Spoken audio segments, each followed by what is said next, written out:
She walked into that penthouse carrying 2 baby shoes and an ultrasound photo, believing love would be enough. What she walked out with was silence, and a secret that would reshape everything. Before you watch this story unfold, hit that like button and drop your city in the comments below. I want to see exactly how far this story travels. Now settle in, because what happens next will stay with you long after the credits roll. The shoes were ridiculous. Avery Sinclair knew that even as she was buying them, tiny white sneakers barely longer than her thumb, threaded with laces thin as dental floss, sitting on a velvet cushion inside a pale blue gift box like something precious and breakable. She'd stood in the baby boutique on West 74th for nearly 20 minutes staring at them, heart doing something she didn't have a name for yet, some combination of terror and warmth that made her feel like the floor was tilting slowly beneath her feet. She bought them anyway. The ultrasound photo was already folded inside her jacket pocket, tucked against her ribs like a second heartbeat. 10 weeks. Dr. Nakamura had printed 3 copies. Avery had left 2 on the exam table by accident when she'd grabbed her coat too fast, hands shaking, mind still catching up to the image on the screen, the tiny comma-shaped shadow that was somehow, impossibly, already a person. She'd kept one. That one was enough. The cab let her out on 5th Avenue at 7:30. October had turned the city mean and cold, wind cutting down between the buildings with the kind of purpose that felt personal. Avery pulled her coat tighter, tucked the gift box under her arm, and looked up at the Aldrich. 62 floors of dark glass and brushed steel, the kind of building that didn't have a sign because it didn't need one. Everyone who needed to know already knew. Lucien lived on the 58th floor. She'd been to the penthouse maybe a dozen times over the past 6 months, never announced. He'd always told her she didn't need to call ahead, that the doorman had her name, that she was welcome whenever she wanted. Those words had felt like something real when he first said them. Standing on the sidewalk now, the blue box pressed against her side, she tried to remember why she'd ever believed that. The lobby was warm marble and low lighting and the subtle smell of money, that particular scent like old leather and climate-controlled air that she'd stopped noticing months ago. The doorman, an older man named Ruiz, who always had a quiet smile for her, looked up from his desk and then looked back down without the smile this time. Just a small nod. Professional, distant. Avery stepped into the elevator, 58th floor. The ride took less than 40 seconds, but it felt longer. She watched her own reflection in the polished doors, her dark hair loose around her shoulders, the coat a little big on her because she'd borrowed it from her mother 2 winters ago and never returned it. The pale blue gift box held against her chest like a shield. She looked nervous. She was nervous. That was allowed, she told herself. This was the kind of thing a person was allowed to be nervous about. What she was not prepared for was the voices. The elevator opened directly into the penthouse foyer. That was how Lucian's floor worked, a private entrance with a key card she still had on her keychain. She'd used it without thinking. The foyer was dim, just the ambient glow of the city coming through the floor-to-ceiling windows at the far end of the living room, and she stepped out onto the marble with the intention of calling his name. Then she heard it. Understand what I'm telling you? This ends now, before it becomes something we have to manage. The voice was Dominic Vales, Lucian's father. She'd heard it once before, at a distance, at a benefit event she'd attended as Lucian's guest, and she'd never forgotten the sound of it, low and deliberate. The voice of a man who considered silence a weapon and used words the way a surgeon used a scalpel, efficiently and without sentiment. She stopped moving. The foyer had a coat alcove off to the right, half-shadowed, and she pressed herself into it without consciously deciding to. Later she would think about that instinct, the way her body understood danger before her mind caught up. It's not an issue. Lucian's voice from somewhere deeper in the room, flat, controlled, the voice she knew but stripped of anything warm. It's absolutely an issue. 6 months, Lucian. Do you understand what 6 months looks like from the outside? She's been photographed leaving this building 4 times. There are people who notice these things, people whose opinion matters to this family. She's a graphic designer, she's nobody. The blue box slipped a half-inch in Avery's grip. She caught it. She's a distraction, Dominic said. You're not 23, you don't have the luxury of distractions. I know that. Then act like it. There's a conversation that needs to happen. Tonight if possible. You end it clean, you don't leave room for confusion, you give her nothing she can use. There are ways to do this. I don't need you to tell me how to end a relationship. What I need you to tell me is that it was never serious. A pause, deliberate. Was it? The silence stretched for 3, 4, 5 seconds.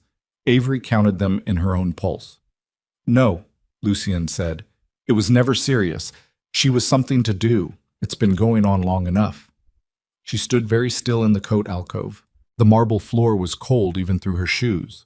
The blue gift box was in her hands, and the ultrasound photo was against her ribs, and the space between where she was standing and where he was sitting was maybe 40 feet, maybe less, and she could not cross it, could not move, could not do anything but hold the breath that was trying to leave her body. Good. Dominic's voice had the particular flatness of a man who had gotten what he wanted and moved on. Then handle it, this week. I will. She heard the sound of a glass set down on a hard surface, the shift of furniture, someone moving. She found her legs, she didn't know how, and she stepped back into the elevator and pressed the lobby button and held the door with her palm until it closed, because she was afraid that if it beeped it would bring someone running and she could not be seen, not here, not now, not with the baby shoes and the photograph and whatever was happening in her chest that wasn't grief yet but was going to be. The elevator went down. She let it. Well, Ruiz looked up again when she came through the lobby. She walked past him without stopping. Outside, the October wind hit her in the face, and she turned north and walked because stopping meant thinking. And thinking meant feeling, and feeling meant collapsing on a Fifth Avenue sidewalk at 7:30 on a Tuesday night, which was not something she was going to do. She walked 2 blocks before she stopped at a crosswalk and stood there while the light cycled through red and green and red again, her hands wrapped around the gift box, the city noise moving around her like water around a stone. She was not a stone, but she needed to be, for the next few minutes at least. She thought about going back. She constructed the scene in her head with the precision of someone who designs things for a living. The return to the elevator, the key card, the 58th floor, the walk into that living room where Lucian and his father would turn at the sound of her step, and she would stand there with the box in her hands and say whatever the right thing was to say. She was good with images. She could see it clearly. What she could not see was how it ended in any version that wasn't worse than this. She was carrying his child. He had just told his father she was something to do. The light turned green. She crossed. She called her mother from the corner of 76th and Madison, standing against a building with her eyes closed against the wind. The phone rang twice. "Baby?"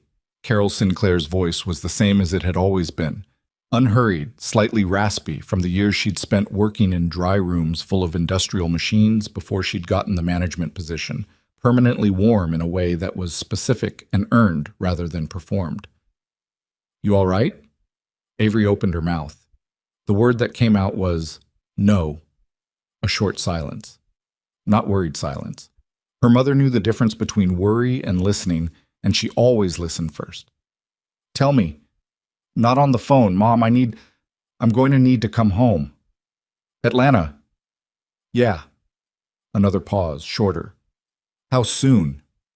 Avery looked at the pale blue gift box in her hand. She thought about the ultrasound photo against her ribs. She thought about the elevator going down and the way she'd held the door so it wouldn't beep. "Soon," she said. "I'll explain everything when I get there. I just need you to know I'm coming." "Then come," Carol said simply. And that was the whole conversation. She was back in her apartment on West 113th by 9. 3rd floor walk-up, 2 rooms and a kitchen she'd made livable by sheer force of will and the strategic placement of plants, a rubber tree by the window, a snake plant on the counter, a trailing pothos that had climbed halfway up the bathroom wall. She'd always been good at making things grow in small spaces. She sat on the edge of her bed for a long time without turning on the lights. The gift box sat on her nightstand. She'd been intending to wrap it differently, tie a ribbon around it, make it feel like the beginning of something. Now it just sat there in the dark, pale blue and the city glow coming through the curtains, and she looked at it until she stopped really seeing it. She was 28 years old. She was 10 weeks pregnant. She was alone in a two-room apartment in northern Manhattan, and the man whose child she was carrying had told his father she was something to do. And she had said nothing. She had taken the elevator down. She had let the door close without beeping, and she had walked away. She needed to decide right now, tonight, whether that was the worst mistake of her life or the only sane thing she'd done. She put her hand flat against her stomach. Nothing felt different from the outside. Probably wouldn't for another few weeks. But she knew. She'd known since the second test, actually, the one she'd taken at 6 in the morning, crouched on her bathroom floor, staring at the two lines until they stopped being surprising and became true. She was going to have this baby. That had never been in question. Not for her, not for a single minute of the 7 weeks since she'd found out. It was the only thing she'd been certain of in a situation that had refused to yield any other certainties. What was new, what was sitting on her chest like weight, was the knowledge that she was going to do it without him. Not because she didn't want him, because she'd stood in that alcove and listened to him tell his father that she was nothing, and now she had to decide what to do with that. Really do with it, not just feel it. And what she could not do was go back up to the 58th floor and hand him a box with baby shoes in it and watch his face rearrange itself into whatever expression he could manage. She'd designed enough things to know that some images, once you'd seen them, couldn't be unseen. She started the list on her phone at 11 o'clock that night, sitting cross-legged on her bed with a glass of water on the nightstand beside the blue box. Change number. New SIM. Not a carrier transfer. Resign from Mercer and Lowe. 2 weeks notice. Formal email. Professional. Cancel the shared streaming account. Small thing, but she needed to do it. Book a flight to Atlanta. Open return. Tell mom everything. Doctor referrals in Georgia. Ask Dr. Nakamura for recommendations before leaving. She stared at the list for a while. Then she added one more line at the bottom. Don't look back.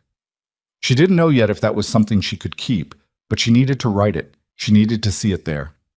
The next 3 days moved in a practical blur that she was grateful for, because practical was something she could manage. Practical was something she was good at. She gave notice at Mercer and Lowe by email on Wednesday morning, 2 weeks as required, professional in tone, vague about the reason, specific about the date. Her boss, a methodical woman named Sandra Keene, who Avery had always respected, replied within an hour with a short note expressing genuine regret and offering to serve as a reference. Avery replied thank you and meant it. She called her phone carrier from a Walgreens on Thursday and set up a new number on a new account, porting nothing. The old number she let go like releasing a balloon, watching it vanish into a sky she wasn't going to track. She didn't tell Lucian she was doing any of this. She thought about it. She designed the conversation the same way she'd designed the other one, standing at the crosswalk, imagining the return, seeing the frames of it clearly. What she would say, what he might say back. She was fair enough to admit she didn't actually know what he'd say back. The Lucian who had told his father she was nothing, and the Lucian who had spent 6 months making her feel like the only person in his line of sight were the same person, and she didn't know which one was real, and she was not willing to find out the way she'd been about to find out before the elevator doors had saved her from herself. The baby shoes she kept. She put them on the highest shelf in her closet, inside a shoebox she labeled with nothing, and she left them there because getting rid of them felt like giving something away that wasn't hers to give. The ultrasound photo she packed in her carry-on, inside a small zippered pocket where she wouldn't see it every time she opened the bag, but would know exactly where it was. Her flight left on Saturday morning. She did cry. Just once. And she was going to be honest with herself about that.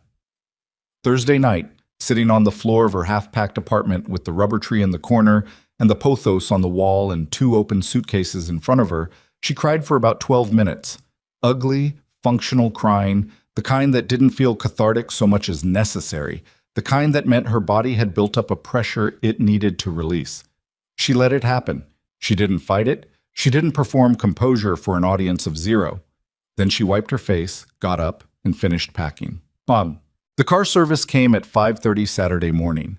Still dark, still cold, the street outside her building glossy with the previous night's rain. The driver loaded her 2 large suitcases in the trunk. She carried the carry-on herself, the ultrasound photo in its zippered pocket, riding against her hip as she got into the back seat. She looked up at the building as the car pulled away. Third floor, the middle window.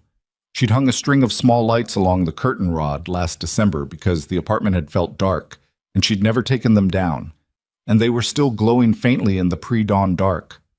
She watched them until the car turned the corner. Then she faced forward. Atlanta in October was different from New York in October. Warmer, for one thing. Not warm, but warmer. The air softer, less combative. Her mother's house in the Kirkwood neighborhood had a front porch and a fig tree in the side yard that had been old when Avery was born. Carol was waiting on that porch when the rideshare turned onto the street, wearing a fleece pullover and holding 2 mugs, standing there like she'd been standing there all morning, which she probably had. Avery got out of the car. Carol came down the porch steps, and they met in the middle of the front walk, and her mother hugged her without saying anything, which was exactly right, and Avery held on longer than she meant to. "Come inside," Carol said, into her hair. "I made eggs." Avery laughed a little, and it sounded strange in her own ears. "Yeah," she said. "Okay."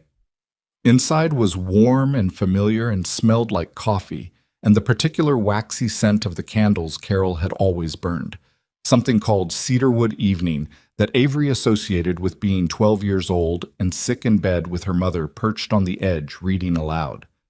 She sat at the kitchen table and wrapped her hands around the mug and told her mother everything, all of it, from the moment she'd found out, through the 7 weeks of figuring out what to do, through the boutique with the baby shoes, through the elevator and the coat alcove, and the words she'd heard through 40 feet of penthouse air. Carol listened, all the way through, without interrupting once. When Avery finished, she looked up.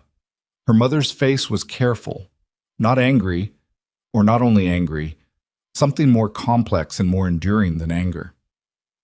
"You're keeping the baby," Carol said. Statement, not question. "Yes." "And he doesn't know?" "No." A beat. "You're going to stay here? If that's all right?" "Avery." Her mother set down her mug. "This is your house too. It's always your house too." Something in Avery's chest loosened slightly. Not all the way.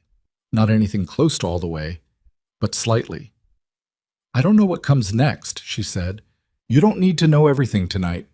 Carol reached across the table and put her hand over Avery's. Her hands were always warm. It was one of the things about her mother that had never changed. That warmth, like she kept it stored somewhere central and just radiated it. "You need eggs, then sleep. The rest can come after." Avery looked at her mother's hand over hers. She thought about the 58th floor and the voice that had said it was never serious, and the elevator door and the street and the plane and this kitchen and her mother's warm hands and the thing inside her that was 10 weeks along and already demanding everything she had. "Okay," she said, and she meant it. Diane. What Avery did not know, could not know, sitting in that warm kitchen in Atlanta with her hands around a mug and her mother's hand over hers, was that 3 blocks from her old apartment in Manhattan, Lucian Vale's phone was ringing with a number that had been disconnected, and had been disconnected for 6 hours, and would continue to be disconnected permanently in a way that forwarded to nothing and left no voicemail and offered no indication of where she had gone. He called 4 times that night. The 5th time he called the building manager at 113th Street, using the particular voice he used when he needed information and wasn't going to accept a delay, and was informed that the tenant of 3B had given notice that morning of an intent to vacate with a scheduled move-out date of the following weekend. He sat with that information for a moment. Then he made another call to a man named Reyes, who found things for a living and had been on the Vale organization's payroll for 11 years. "I need a location," Lucian said. "For who?" "Avery Sinclair, 28, lived at 113th and Broadway. Graphic designer, she's gone." A pause. "How gone?" Lucian looked at the window, at the city, at the lights of a place that had just started to feel less like what he'd always had and more like what he could lose. "Find her," he said. Reyes was good at his job. That was the thing about men like Reyes. They didn't have opinions about the work. They didn't ask questions that weren't logistically necessary, and they didn't fail. In 11 years on the Vale organization's payroll, he had located 17 people who had not wanted to be located, recovered 4 pieces of property whose previous holders had considered them permanently gone, and delivered information with the kind of clean efficiency that made Lucian trust him more than he trusted most people he'd known since childhood.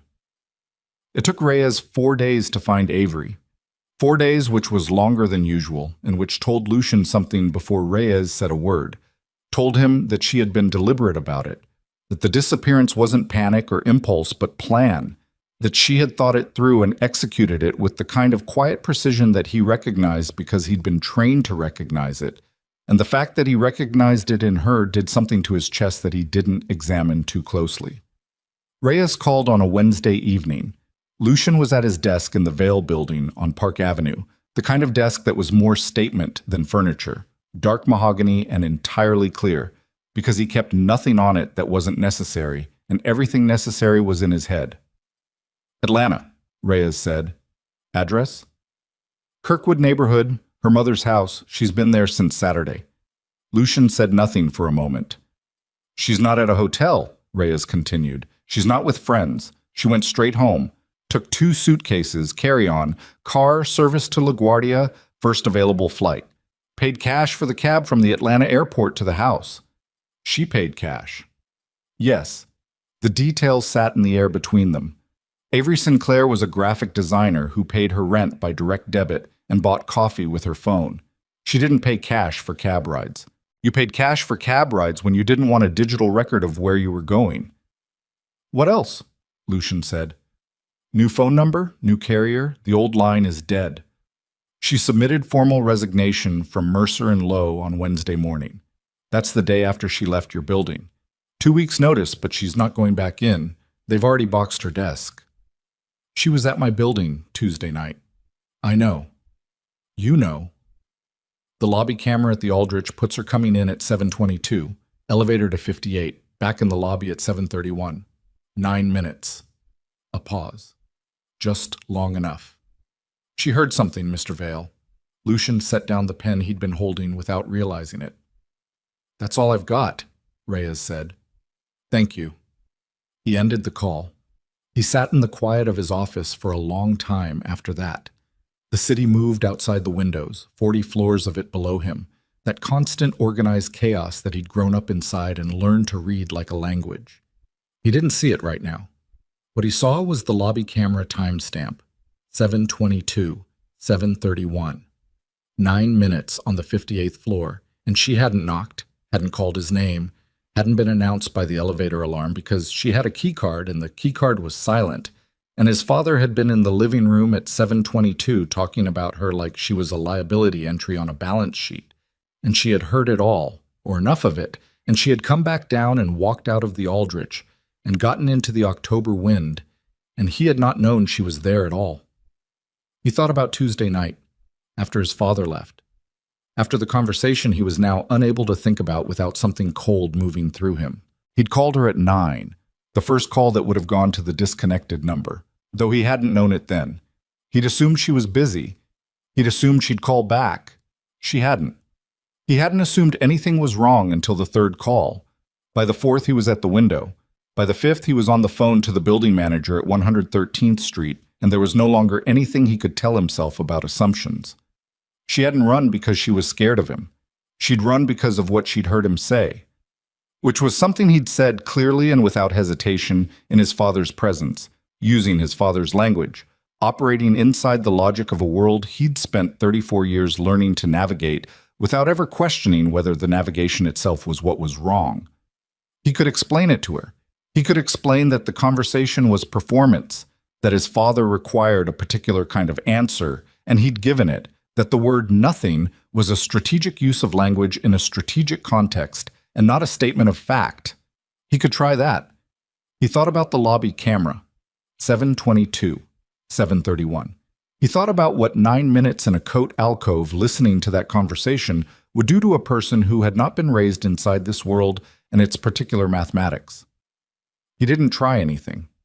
He sat there until 10 o'clock, and then he went home, alone, to the 58th floor, that smelled like leather furniture and his father's cigarettes. And he thought about Atlanta.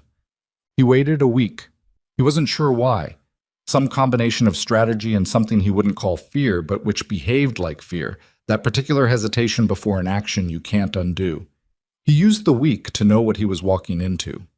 Reyes provided routine updates. Avery was at her mother's house. She was keeping regular hours. She'd made an appointment at an OB/GYN practice in Decatur.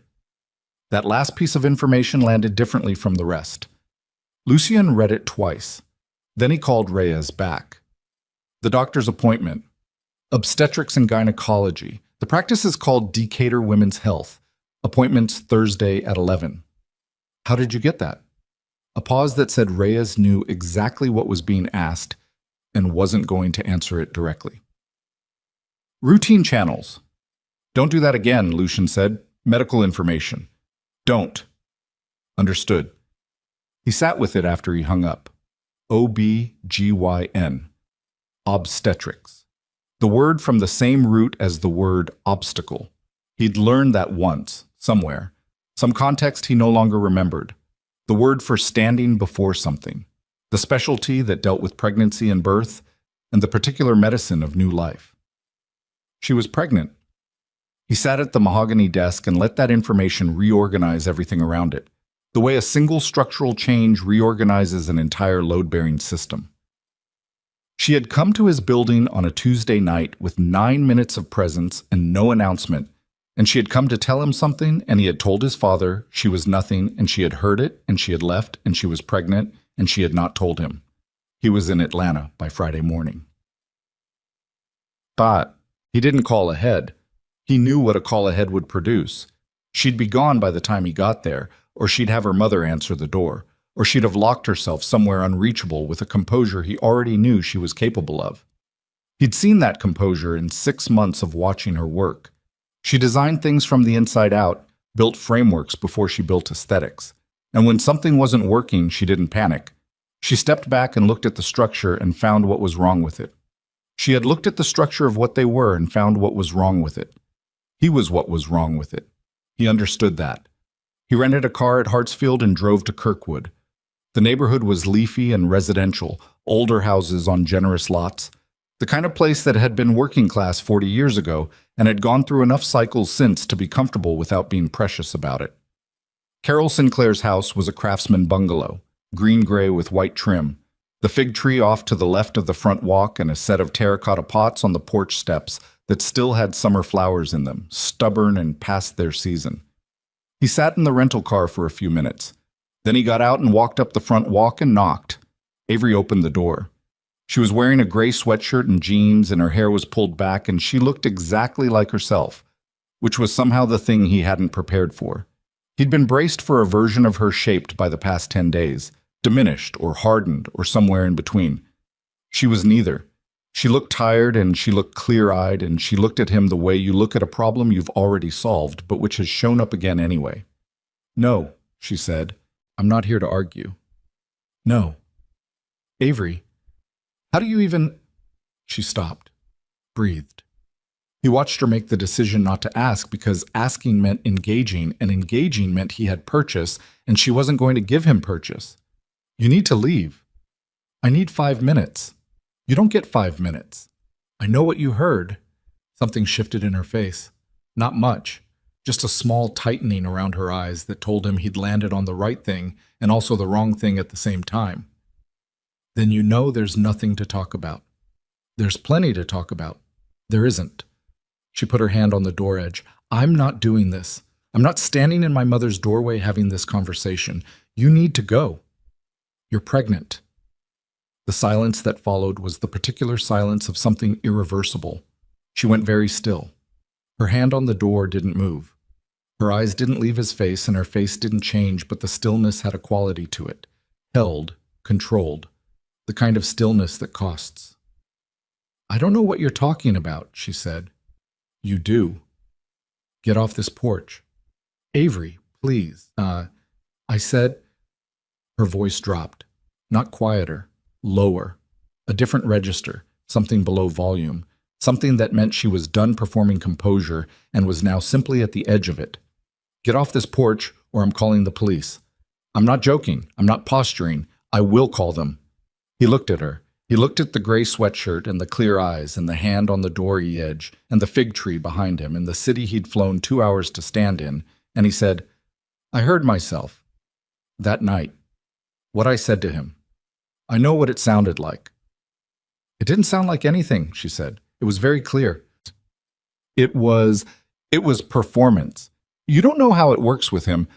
I know exactly how it worked. She was steady. That was what was undoing him. The complete steadiness of it.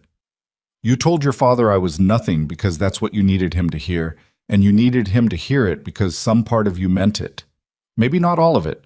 Maybe you would have talked yourself into caring more later, but you meant enough of it to say it without flinching, and I was standing 40 feet away, and now I'm here. He had no answer for that wasn't defensive. She watched him, not answer. Go home, Lucian. She closed the door, not slammed. That would have been feeling. Just closed, firm and final, and he stood on the porch in the Atlanta morning, listening to the latch engage. He drove back to the rental car and sat in it for a long time. A man doing what he did not sit in rental cars processing emotion in residential neighborhoods in Atlanta. That was not the template. He had 34 years of template behind him, and none of it included this specific parking spot in this specific neighborhood or the closed door at the end of that front walk. He drove to the Marriott near Emory and checked in under a name that wasn't his because old habits were structural, and structural things didn't just stop. And he sat on the edge of the hotel bed and called a man named Garrett, who was his lawyer and one of the 3 people in the world he trusted completely. She's pregnant, Lucian said without preamble. Garrett was quiet for 2 seconds. Yours? Yes. She's confirmed it to you? She didn't deny it. That's not the same thing. I know. It's the same thing. Another silence. Garrett was 61 and had been managing the legal complexities of the Vail family's legitimate holdings for 20 years, which meant he'd seen most versions of most problems and had stopped being surprised by the form they took. What he hadn't stopped doing was being careful. What do you need? I need to know my options. Your options for what? Being in the child's life, legally. If she won't let you in voluntarily. Yes. Garrett breathed out. That's a longer conversation. Paternity establishment, custody proceedings, Georgia family law, she's the resident. It could go a lot of directions. I'm not going to court against her. Then you need her to open the door. She closed the door. Then you're going to need to wait. And while you're waiting, Garrett said, with the deliberateness of someone who had been choosing words carefully for 2 decades, you need to make sure your family doesn't do anything that makes this worse. The air in the hotel room changed temperature. What do you know? Lucian said. Your father called Marcus Chen yesterday. Marcus Chen was the Vail family's fixer. He was not a lawyer. He operated in spaces between what lawyers managed and what lawyers needed to not know about. About what? Lucian said, though his body already knew. About the situation. I don't have specifics. I heard it secondhand from someone who doesn't repeat things, and repeated this one, which means they thought I needed to know. Lucian stood up from the bed. She's not a situation. I understand that. Your father does not. I'll handle my father. Lucian. Garrett paused, measured. Be careful how you handle him. You know what careful means with him. He knew exactly what it meant. He called his father from the hotel parking lot that evening, not from inside. The walls felt too close, and he needed the air even if Atlanta's air was wrong, too soft, too mild, nothing like the particular sharpness of a New York October. His father answered on the second ring. I know you contacted Chen, Lucian said. A pause. Not guilty pause. Dominic Vail didn't do guilty, but calculating pause, the kind where he was running through the network to identify the source and making a mental note. I made a call. You're going to unmake it. I'm going to do what I think is best for this family. She's carrying my child. The words were the first time he'd said them aloud to another person. They felt different said than thought, more real, more permanent. That makes her family. It makes her a complication. His father's voice was perfectly even. That evenness was always what was most frightening about him. The complete absence of temperature in it, the sense that he was operating from a logic so settled and self-consistent that emotion was simply not a variable he'd included in the model. A complication that you created and that I am managing. You're not managing anything that has to do with her. I'm managing the future of this organization, which is what I do, which is what I've always done, which is the reason you have everything you have. Call Chen off. When this is resolved, call him off now. Silence on the line, long enough to be deliberate. You're in Atlanta, his father said. Yes. She wouldn't see you. He didn't answer. Go home, Lucian. Let me handle this. If you touch her, Lucian said, and he let the sentence sit there unfinished because the finish was implicit, and both of them knew what it was. We are done in ways that cannot be repaired. His father let the silence stretch another 3 seconds. Go home, he said again, and ended the call. Lucian stood in the parking lot of the Atlanta Marriott with the dead phone in his hand and the October evening around him going pink at the horizon and the fig tree on Kirkwood somewhere north of him, and behind a closed door a woman who wouldn't see him carrying the first real thing he'd had in years. He went back inside. He did not go home. 3 days later, a man Avery didn't recognize knocked on Carol Sinclair's door at 10 in the morning. Avery was at the kitchen table with her laptop. Her mother was in the back garden, doing the slow, methodical work she did on weekend mornings, pruning, checking, the quiet maintenance of growing things. Avery heard the knock and answered it without thinking, which was the first thing she would later identify as a mistake. The man was in his mid-50s, in a gray suit that was expensive in an invisible way. He was carrying a soft leather briefcase, and he had the particular manner of someone accustomed to walking into situations that other people found difficult and remaining unbothered by the difficulty. He had a card in his hand before she'd fully opened the door. Ms. Sinclair, my name is Paul Whitfield. I'm an attorney. I was hoping we could talk. She looked at the card, a firm name she didn't recognize, a New York address, and at the bottom, in smaller print, representing interests of the Vale Family Trust. She looked up. I'm not interested, she said. I understand. If I could just... I'm not interested. She moved to close the door and he didn't put his hand out. He was too practiced for that. But he spoke faster. Miss Sinclair, my clients want to make this very simple for you. There's a proposal that's generous and straightforward and would benefit you and your child considerably. The ask in return is minimal. She stopped with the door half closed. The ask, she repeated. A relocation agreement. Documentation of paternity signed over to the trust. A care provision. You want me to sign away paternity and disappear. The language of the agreement is considerably more, get off this porch, Avery said. Miss Sinclair, I strongly encourage you to at least review. Mom, Avery said loudly, and then to the attorney. You have 10 seconds before I start screaming and my neighbors call the police. I'm not exaggerating. I have excessively involved neighbors and a very loud voice. The attorney looked at her for a moment with the expression of a man recalibrating. Then he reached into the briefcase and produced a manila envelope. At least take this. Read it at your own pace. There's a number. I don't want it. He set it on the porch railing. Carol appeared at the side of the house with her gardening gloves on, and a look on her face that Avery had seen exactly twice in her life. Once when a landlord had tried to charge her mother for damage that wasn't hers, and once when a school administrator had spoken down to Avery in Carol's presence. It was the look of a woman who had spent years being reasonable in the face of unreasonable things, and was now temporarily done being reasonable. This is private property, Carol said. The attorney picked up his briefcase. Mrs. Sinclair, I apologize for the intrusion. The offer stands. There is no offer, Carol said. There's a driveway. Use it. He left. Avery picked up the manila envelope from the porch railing. She stood there for a moment, feeling the weight of it, thinking about what was inside it. The clean, legal language of a family that dealt with problems by pricing them out of existence.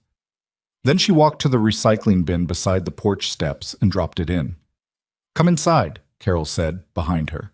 Her voice was steady, but her hands were still in the gardening gloves, and she hadn't taken them off, which meant she was still in the mode of dealing with things.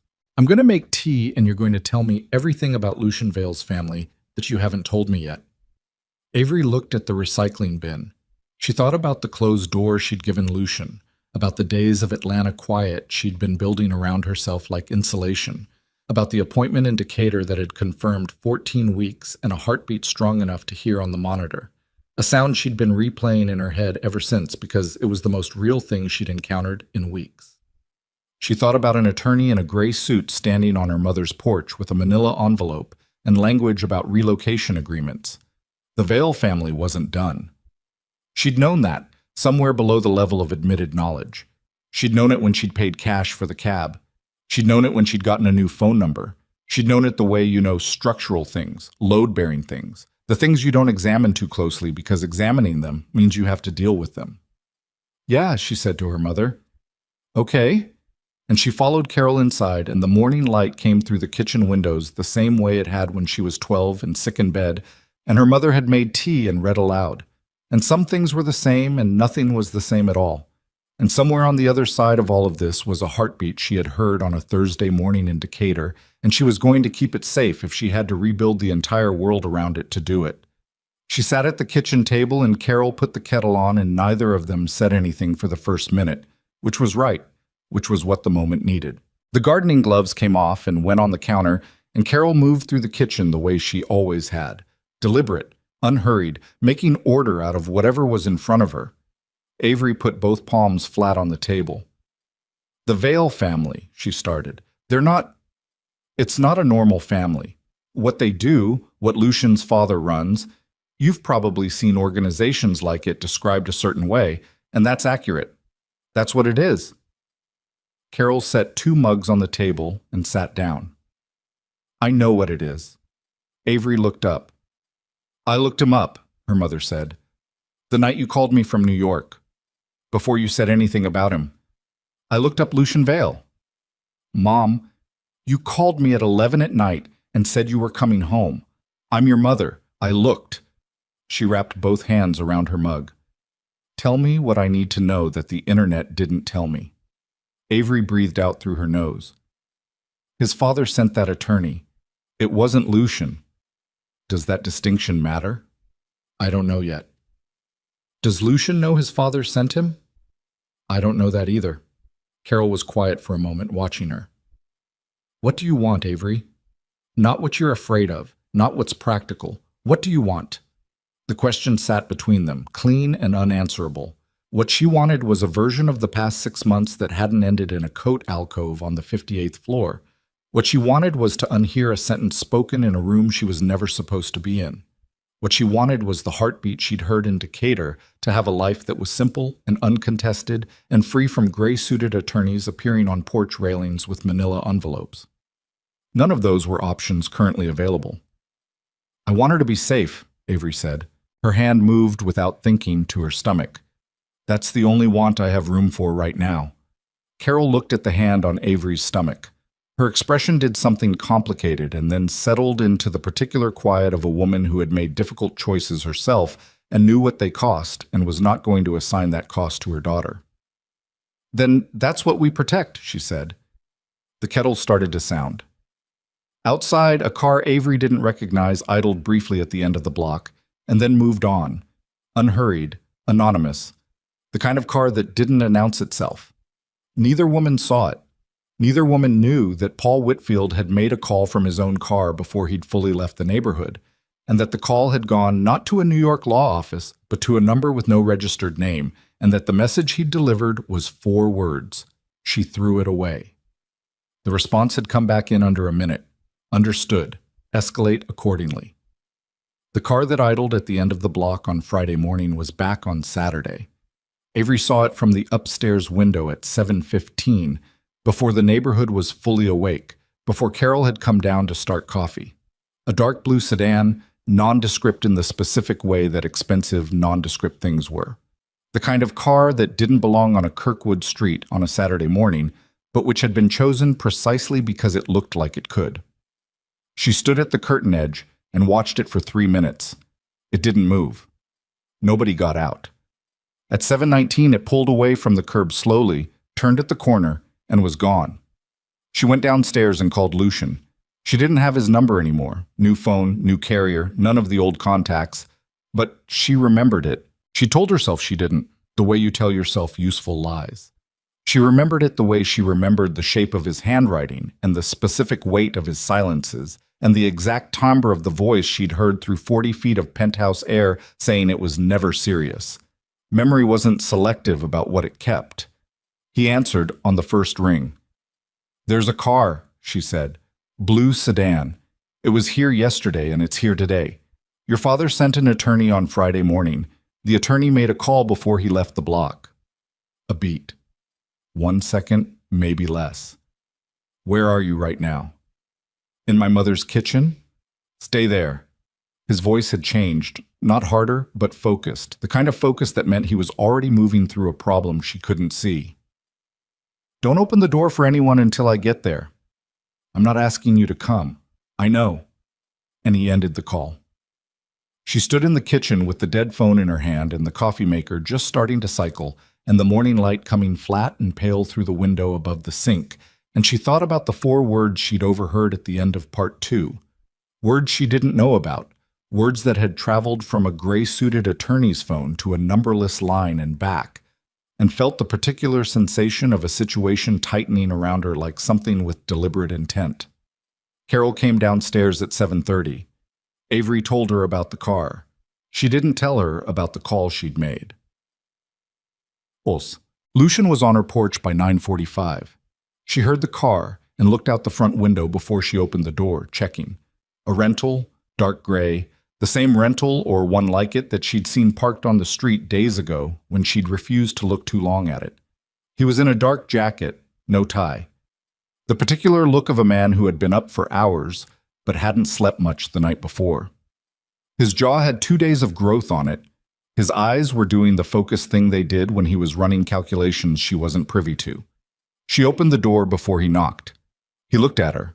1 full second of just looking, and she looked back, and it was the first time she'd seen him as anything other than the source of her problem since the coat alcove. And the problem with seeing him clearly was that he looked exactly like the person she had spent 6 months learning to trust, which was its own specific cruelty. "Come in," she said. Not warm, but she stepped back. He came inside. Carol was in the living room. She looked at Lucian the way she'd looked at the attorney, assessing, unhurried, entirely unintimidated.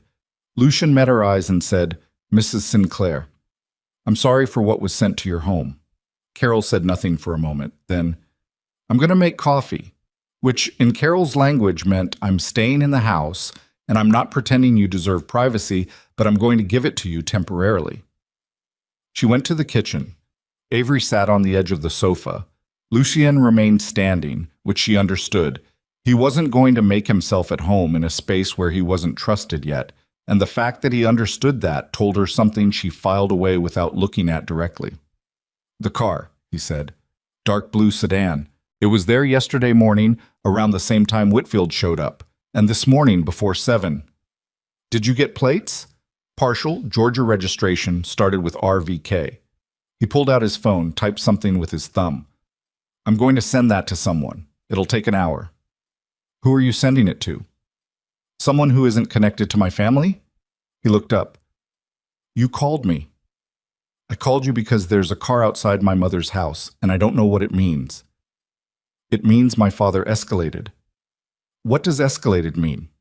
He was quiet for a moment, not evasive. She'd learned the difference between his silences over 6 months. This was the silence of someone choosing how much truth to give and deciding on all of it. Whitfield is legal pressure. The car is surveillance. Surveillance is step 2. Step 2 means step 1 didn't work. "I threw his envelope in the recycling." "I know." "How do you know?" "Because Whitfield reported back and my father called me that same night to tell me you were being difficult." The word sat between them with all of its particular ugliness. "That's what he said. Difficult." Avery looked at her own hands. "What's step 3? Lucian didn't answer immediately. He moved to the window, looked out at the street. The same gesture she'd made at 7:15, the checking, the reading of a space for what didn't belong in it. His back was to her. She could see the tension in his shoulders through the jacket. Step 3 is what isn't going to happen, he said, because I'm going to make sure it doesn't. That's not an answer. He turned around. Step 3 is legal action designed to wear you down. Paternity disputes, custodial preemption filings, things that cost money and time and emotional. I can't afford a legal fight with the Vale Family Trust. You're not going to need to. Lucian, I said you're not going to need to. Not loud, but final in a way that she felt rather than heard. I'm handling it. You keep saying that. Because I mean it. You also told your father I was nothing, and you meant enough of that to say it without flinching, so forgive me if your track record on things you mean is not currently, I know. He said it fast, and the speed of it stopped her. Not defensive. She'd been prepared for defensive. Just flat acknowledgement, like he'd been waiting for the sentence and had nothing to argue against it. I know that. I'm not asking you to trust me. I'm asking you to let me stand between you and what's coming while you figure out whether you can. She looked at him for a long moment. There's something you're not telling me, she said. He held her gaze. Didn't look away, didn't blink, didn't do any of the small things that meant evasion. My father didn't just send Whitfield. The air in the room changed. He sent someone else first, Lucian said, before Whitfield, someone who isn't an attorney. The words rearranged everything. She felt them land not in her mind first, but in her body, a cold that started in her sternum and moved outward. What does that mean? It means there was a man in this neighborhood before the attorney, before the car. 2 weeks ago, 3 days after I found out where you were. I didn't know about it until yesterday. His jaw was tight. His name is Marcus Chen. He doesn't practice law. She stood up. Not dramatically. Her legs just needed to be under her. He was already here. He was already here.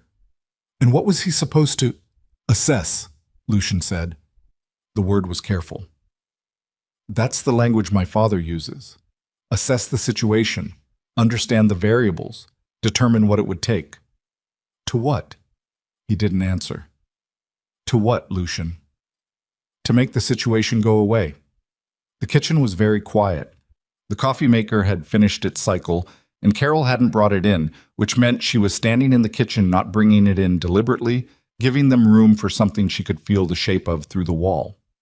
Outside, a dog barked twice and went quiet. The fig tree's shadow moved across the front walk in the morning light. Avery stood very still. She thought about 14 weeks, the heartbeat on the monitor, the sound she'd been carrying in her head since Decatur, like something anchoring her. Get out, she said. Avery, get out of my mother's house. Her voice was entirely level. The levelness was not composure. It was something past composure, something on the other side of it. Take your information and your apologies and your I'm handling it and get out of this house right now. I'm not leaving you here alone with I am alone. That's the entire point. She moved to the front door and opened it. The morning came in, cooler than it looked. You came here to tell me your father sent someone to assess whether to make me go away. You sat on that information for however long you sat on it. And you're telling me now because you want me to see that you're different from him. But you knew and you didn't call, and the car has been outside for 2 days, and I have been sitting in this house thinking I was paranoid. You were never an immediate leave. He left. She closed the door, locked it, put her back against it, and stood there looking at her mother's living room. The familiar furniture, the photos on the shelf, the snake plant by the window that Carol watered on Tuesdays. All the ordinary materials of a life that had been ordinary 72 hours ago and was now something else. Carol came in from the kitchen holding 2 mugs. She took one look at Avery against the door and set the mugs on the coffee table and sat down. Tell me, she said. Ichet, Avery told her. All of it this time.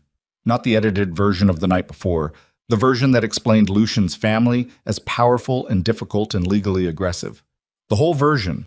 What Lucian Vale's family actually was, what Marcus Chen actually was, what the word assess actually meant when used in that sentence by a man like Dominic Vale.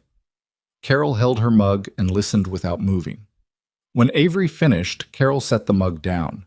She looked at the snake plant by the window. She had the expression of a woman building something internal, a position, a structure, something load-bearing. "Okay," she said. "Okay. Here's what we're going to do. You're going to call your doctor in Decatur and get her on the phone today, not Monday, today. Because you need to know if stress at this stage, you're going to do that first." She held up one finger. "Second, I'm going to call Raymond." Raymond was Carol's brother, a retired Atlanta PD detective with 22 years on the force and the kind of quiet, persistent competence that had made him very good at his job and continued to make him useful to everyone who knew him. "He needs to know there's been someone in this neighborhood he didn't recognize," Carol continued. "He still knows people. He'll know what to do with partial plates." "Mom, third," Carol looked at her directly, "you're not going to make any decisions about Lucian Vale today. Not today. He told you something that was hard to tell. I'm not defending him. Don't mistake me. But the fact that he told you is data. You can look at data without acting on it immediately." Avery looked at her mother, at the steadiness of her, the complete unbothered efficiency of love in a crisis. "I heard a heartbeat," Avery said. "It came out differently than she intended. Smaller, more exposed." "I know," Carol said. 14 weeks, it was—" She stopped. "It was very loud for something so small." Carol moved to the sofa and sat beside her and put one warm hand over both of Avery's. She didn't say anything. She didn't need to. Boss. Raymond Sinclair arrived at 1 in the afternoon with a 6-pack of ginger ale he'd picked up because Carol had texted him Avery's pregnant. Bring something, and he'd interpreted that with the particular literalness of a man who showed love through logistics. He was 63, broad-shouldered, still moved like a cop. The particular economy of motion that came from 22 years of reading spaces before entering them. He ran the partial plate in 12 minutes, using a contact he didn't name. The car was registered to a holding company in Delaware. The holding company's registered agent was a law firm in Manhattan. The law firm's client list was not public, but Raymond had been retired for 2 years and had in that time done consulting work for 3 different agencies. And consulting work meant relationships. And relationships meant a call placed to a former colleague in organized crime intelligence who said, after a pause that was almost too short to be comfortable, "That's a Vale vehicle. Why are you asking about a Vale vehicle?" Raymond said thank you and ended the call and came back to the kitchen table. He looked at Avery. "Tell me what I'm dealing with," he said. She told him. He listened the same way Carol listened, all the way through, without interrupting. When she finished, he sat for a moment with his hands flat on the table, the way he'd sat in interrogation rooms for 2 decades, still and deliberate and utterly unreadable. "The man who was here before the attorney," he said. "Chen." "That's the name Lucian told me." "Marcus Chen." Raymond said the name like he was tasting it. "I know that name from somewhere." He stood up. "I'm going to make a call. Don't go outside." He went to the back porch. Avery and Carol sat at the kitchen table and waited. Outside, the fig tree was doing its slow afternoon thing, the leaves catching light, the whole yard quiet and ordinary and completely wrong. Raymond was back in 8 minutes. His face had changed. "Marcus Chen was in Atlanta," he said. "Not 2 weeks ago, 3 weeks ago, and he wasn't alone." He pulled out his phone and set it on the table between them, screen up, a photograph on it. Grainy surveillance quality, a street Avery didn't recognize. 2 men. One of them she didn't know, one of them she did. She leaned in. The second man in the photograph was someone she'd seen before. Not in Atlanta. In New York. At the Mercer and Lowe office holiday party 14 months ago. A man who had come in with one of the senior partners, who had been introduced around the room as a business development consultant, who had shaken her hand and had a name she'd already forgotten, and who was now standing on a street in Atlanta 3 weeks ago next to a man named Marcus Chen. She looked up at Raymond. "Who is that?" she said. "The other one." Raymond's expression didn't change, but his jaw tightened slightly. "His name is Derek Foss. He works for the Vale organization, but until 6 months ago, he worked somewhere else." He picked up the phone. "He's the one who told them where you worked, Avery, before you and Lucian ever met." The kitchen went very quiet. Avery heard herself breathe, once, twice. "Before," she said. "Before." She sat with that word and what it meant, the architecture of it, The way it collapsed the 6 months backward into something with a different shape. Not a relationship that had gone wrong, but a sequence that had been constructed, or at minimum had been known about, surveilled, allowed to proceed by people who knew things she hadn't known. Lucian didn't know, she said. Not a question. Testing the sentence to see if she believed it, Raymond looked at her steadily. I don't know what Lucian knew. That was the most honest thing anyone had said to her in 3 weeks. She stood up. Her chair scraped back. She walked to the kitchen window and stood there with her hands on the counter edge, and the fig tree in front of her and the afternoon light going golden and flat across the yard. And she thought about a boutique on West 74th, and a pale blue gift box, and an elevator that had gone down. And she thought about 6 months of a man who had looked at her like she was the only thing in his line of sight.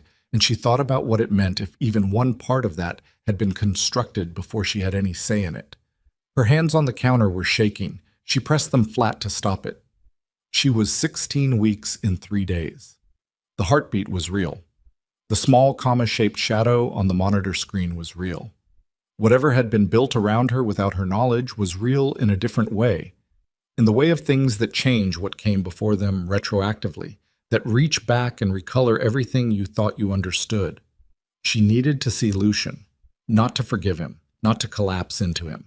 She needed to look at his face when she said Derek Foss's name, and she needed to watch what happened to it, because she had spent 6 months learning to read his face, and she still, despite everything, trusted that reading more than she trusted anything else she had access to right now. She turned around. I need you to find out where he's staying, she said to Raymond. Raymond looked at her, at Carol, back at her. You sure? I need to see his face, she said.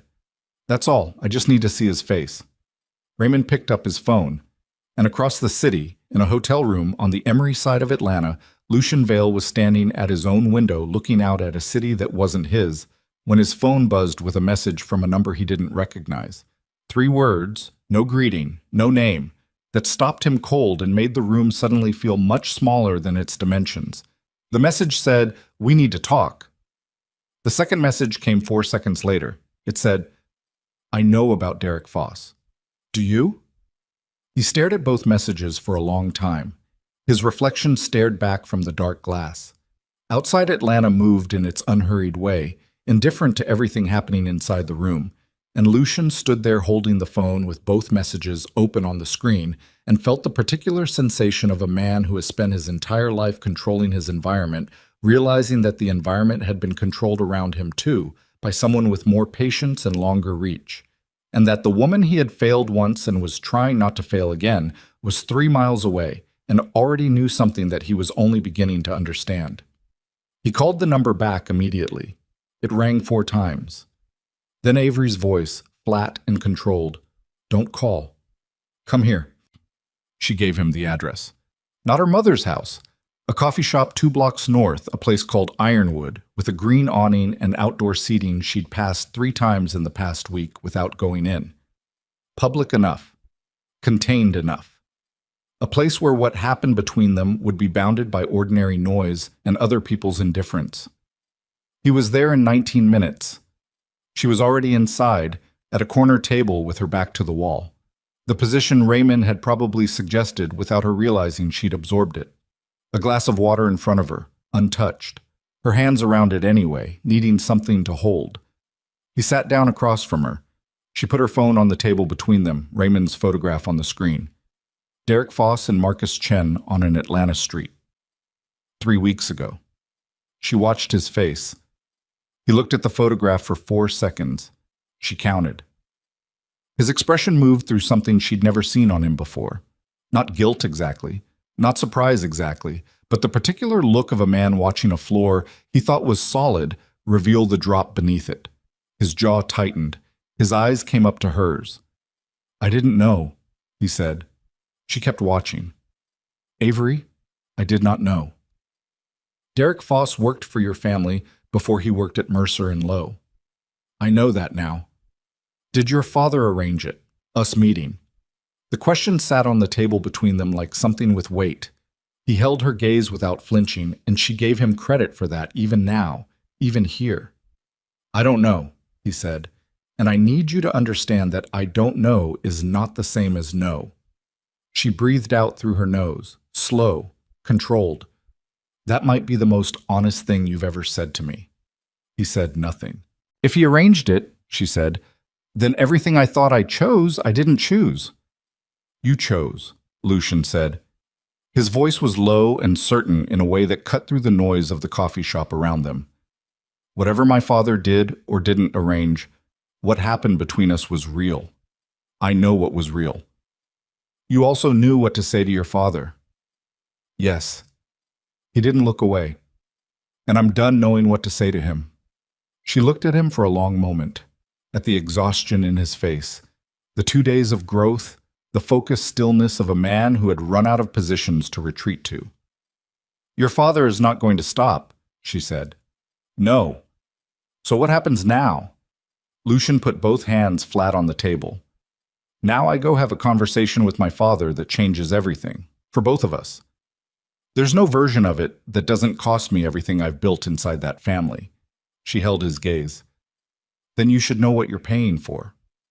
She reached into her jacket pocket. She set the ultrasound photo on the table between them. The one she'd carried from New York, 14 weeks along now. The small, comma-shaped shadow with the heartbeat loud enough to fill a room. He looked at it. His face did something she had no word for. Something that broke open quietly and without performance. Her name is Claire, Avery said. If it's a girl, that's the name I chose. He looked up. Don't make me regret showing you that, she said. And that was the moment. Not a declaration, not a promise, not any of the language that gets used in grand gestures. Just a photograph on a table in a coffee shop with a green awning, and a man who finally understood exactly what he stood to lose. And a woman who had already lost enough and was, despite every reason not to, offering him one last chance to be something different than what he'd been raised to become. He left the coffee shop at 2:17 and called his father from the parking lot. Dominic answered on the third ring, which was unusual. Dominic Vale answered on the first ring, or he didn't answer at all. The third ring meant he'd seen the name and made a decision about how long to let it wait, which meant he already knew something had shifted. I'm in Atlanta, Lucian said. I know where you are. Then you know I've been here for days, and you know I've seen her. I know you're making this considerably more complicated than it needs to be. Derek Foss. Lucian said the name the way you drop something heavy onto a hard surface. Flat, final, designed to produce a specific sound. Tell me about Derek Foss. The silence that followed was 3 seconds long. In 34 years of conversations with his father, Lucian had learned to read those silences the way other people read faces. 3 seconds meant recalibration. 3 seconds meant his father had not expected this particular name in this particular conversation and was deciding how to position around it. Derek is an asset, Dominic said finally. He's been useful in various capacities over the years.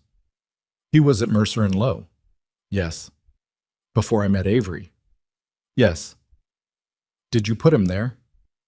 1 second, 2. I placed him in a position where he could provide useful information about an organization we had a business interest in monitoring. That's not what I asked. Lucian, did you put him there knowing I would meet her? The silence this time was different. Shorter, but denser, like something compressed.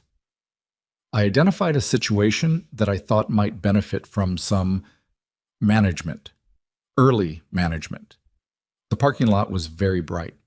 Atlanta afternoon light with no mercy in it, bouncing off car hoods and asphalt. Lucian stood in it and felt it on his face and thought about 6 months. About the first time he'd seen Avery at a client event that he now needed to think very carefully about. Who had invited him? Whose idea it had been? Who had suggested that particular firm at that particular time? You introduced me to her, he said. Not a question anymore. I introduced you to a situation.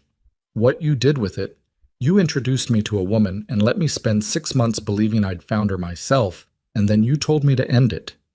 His voice was completely level. The levelness cost him. And she was pregnant. And your people were already in Atlanta before I knew she was gone. You were becoming attached in ways that weren't, she is carrying my daughter. She is carrying a complication that, say that again, Lucian said. Quiet. So quiet. Say that word again about my daughter. Dominic did not say it again. I'm coming to New York, Lucian said, tonight. And when I get there, we are going to have a conversation that ends differently from every conversation we have ever had. Do you understand me? You're making a decision you can't walk back. I made it 20 minutes ago in a coffee shop with a photograph on the table. He ended the call. He stood in the parking lot for 30 seconds, hands at his sides, the bright light on his face. Then he went back inside Ironwood and sat down across from Avery and told her everything he'd just learned. The placement of Foss, the managed situation, the 6 months of architecture he hadn't known he was living inside. And he watched her face move through the information the way you watch weather move across open ground, visible and unavoidable. She didn't cry. He hadn't expected her to cry. What she did was go very still in the specific way she went still when something needed to be processed before it could be felt. And then she looked at her water glass, and then at the ultrasound photo still on the table between them, and then at him. He built it, she said. He built the conditions. What happened inside them was real, you said. Yes. I need to decide whether I believe that. I know. She looked at him. Go to New York, deal with your father, and then... She stopped. Put her fingertip on the edge of the ultrasound photo, not touching the image itself, just the border of it. Come back. It was not forgiveness. It was not a door fully open. It was something more specific and more difficult. It was a woman who had every reason to close everything remaining closed. Choosing carefully and with full knowledge of the risk to leave one window cracked, he picked up the photo and held it for a moment. Then he set it back in front of her. I'll be back in 48 hours, he said. Oh, he was at Hartsfield by 4. On the 6 o'clock flight by 5:40. In the air over the Carolinas by 6:15, the window dark beside him, the drink he'd ordered untouched on the tray. He thought about Derek Foss, about the particular patience it required to place a man inside a mid-sized graphic design firm and wait for an organic meeting to occur. The kind of patience that didn't trust coincidence and so manufactured it. His father had done that. Had seen Lucian, at 34, unmarried, increasingly independent in ways that were becoming inconvenient to the organization's structure, and had decided that the solution was management. Early management. A woman introduced through channels clean enough to feel accidental, observable enough to control, positioned close enough to pull back when necessary. And then Lucian had not behaved according to the management plan. He had spent 6 months actually falling for her, which was not a variable his father's model had apparently weighted heavily enough. The drink sat on the tray, and the plane moved north, and Lucian sat with his hands on his knees and thought about what he was going to do when he landed, how he was going to do it, what it would cost, and what it would leave him with afterward. He had spent 34 years inside the Vail organization's logic. He knew how it worked from the structure outward. He knew where the pressure points were, where the exposure lived, what information, held in whose hands and released in what sequence, would produce an outcome his father could not simply manage around. He also knew that using that information would mean burning the bridge he'd stood on his entire life. He thought about the heartbeat indicator that he hadn't heard but that Avery had described, loud for something so small. He thought about the name Claire. He thought about a photograph on a table in a coffee shop. He thought about what it meant to choose something for the first time in his life because it was real, not because it was strategic. He ordered another drink and didn't touch that one either. The Vail building on Park Avenue was 40 floors and had Lucian's name on 3 of them in the corporate structure, a fact his father had arranged and which had always functioned as both gift and leash. He arrived at 10:43 at night. The lobby was skeleton-staffed, the way it always was after hours. 2 men at the desk who knew his face and nodded without speaking. His father was on the 39th floor. Lucian knew he would be. Dominic Vail worked late the way some people breathed, automatically and without noticing. He kept an office up there that most of the organization's legitimate staff didn't know existed, a room with no exterior windows, and a conference table that seated 4 in walls that had heard things that would rewrite the history of a dozen industries if they could speak. Lucian took the elevator to 39. His father was standing at the conference table when he walked in, not sitting, standing, which meant he'd heard the elevator and had decided to receive whatever was coming on his feet. He was in his shirt sleeves. 64 years old, silver-haired, the build of a man who had once been physically formidable and still carried the memory of it in his posture. He looked at Lucian the way he had always looked at him, assessing, calculating, the particular gaze of a man who had never stopped evaluating his own son as a variable. Marcus Chen was in the room. Lucian stopped when he saw him. 1 second of full stop, the kind that happens before the body catches up with the brain. Chen was seated at the far end of the table, compact, 50-something, the particular stillness of a man who is professionally patient. He had a phone on this table in front of him and his hands folded over it, and he looked at Lucian with no expression at all. "You brought Chen," Lucian said. "Sit down," his father said. "Why is Chen here?" "Because this conversation requires someone present who can execute decisions made in it." Dominic moved to his side of the table. "Sit down, Lucian." "I'm not sitting down with Chen in the room." "Then stand." His father sat, patient, the patience of a man who had all the time in the world because he controlled what time was spent on. "You came here to have a conversation. Have it." Lucian looked at Chen. Chen looked back with the blankness of a tool that doesn't have opinions about its purpose. "What were Chen's instructions?" Lucian said. "Regarding Avery Sinclair." "Assessment. As I told you." "Assessment of what specifically?" "Of the situation." "Dad." The word came out different from how he'd intended. Not hard, not cold, but something rawer than either of those.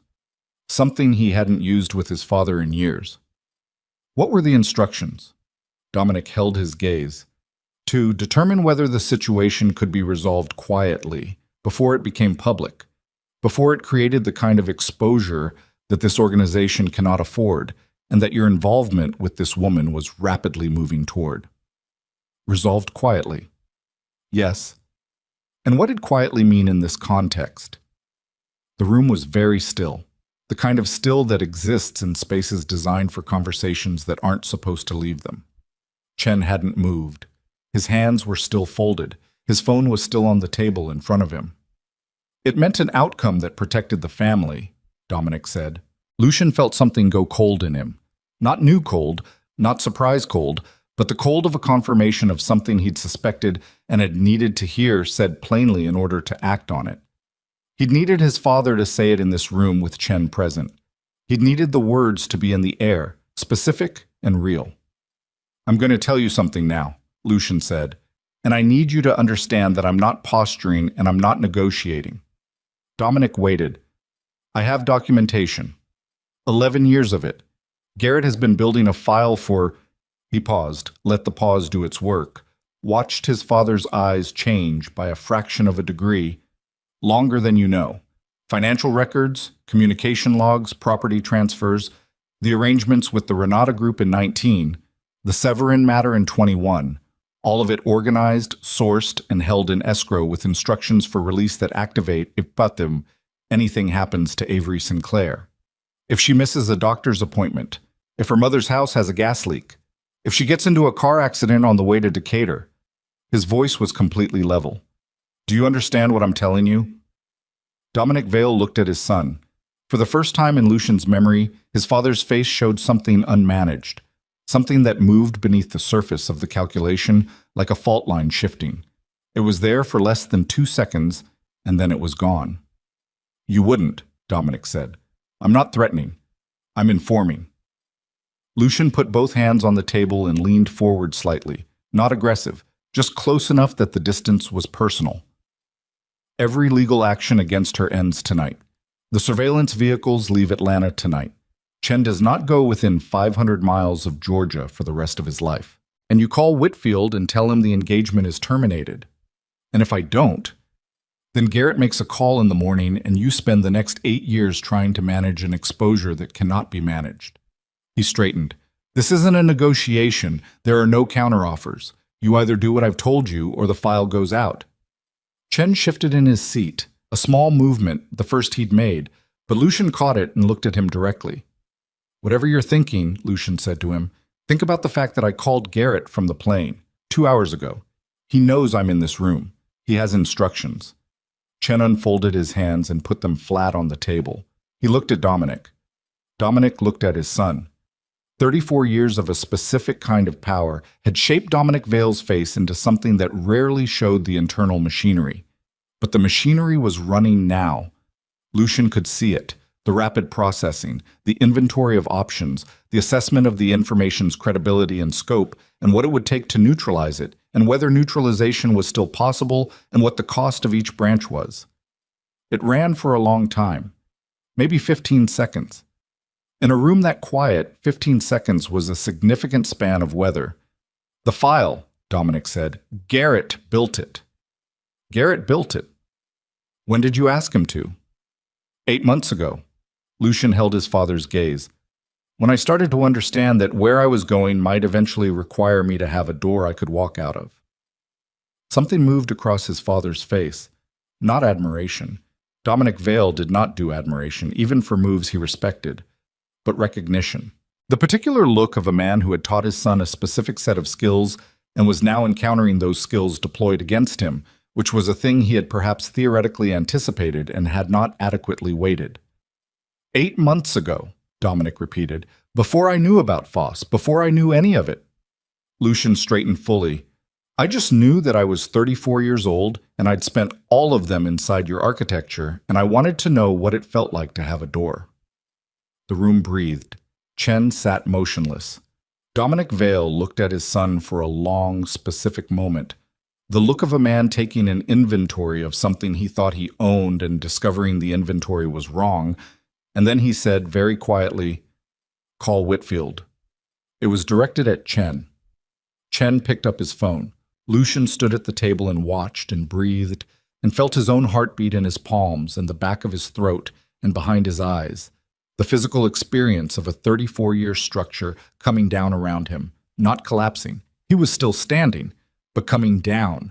The load-bearing walls of an entire life dismantling themselves in the time it took a man to make a phone call. And what was left was not ruin exactly, but open ground, which was something he had never stood on before, and which felt entirely different from anything he had been trained to expect. Chen put the phone down. "Done," he said. Lucian looked at his father. "The surveillance," he said. Dominic held his gaze for one more moment. The last assertion of a pride that had nowhere left to go. Then he nodded at Chen. Chen made another call, shorter. 3 words and a confirmation. Lucian's phone buzzed in his pocket. A text from a number Raymond Sinclair had set up as a monitoring alert, a system the retired detective had established 3 days ago to track the vehicle that had been idling outside Carol's house. The text said, "Car's gone. Street's clear." He put the phone back in his pocket. He looked at his father, at this man who had built him and shaped him and managed him and loved him in the particular way that controlling people love the things they controlled, which was real in its own register, even if it was insufficient, even if it was the wrong shape for what love was supposed to be. "I'm going back to Atlanta," Lucian said. His father said nothing. "I'm going to be in my daughter's life. I'm going to earn the right to be in Avery's life, if that's something she decides is possible." He moved toward the door. "The file stays in escrow. It stays there as long as they're safe. You know how to make sure they're safe." He had his hand on the door when his father spoke. "Lucian." He stopped, didn't turn around. "If something happens to her," his father's voice was different from how it had ever been. Not soft. That wasn't a thing Dominic Vale was capable of, but stripped of its management, its deliberateness, its perfect temperature control. Raw in the specific way of very old structures when the thing that held them up is finally removed. The pregnancy. Medically. "If something, then you'll hear from me," Lucian said, "and it won't be about the file." He walked out. The elevator took 40 floors and 38 seconds to reach the lobby.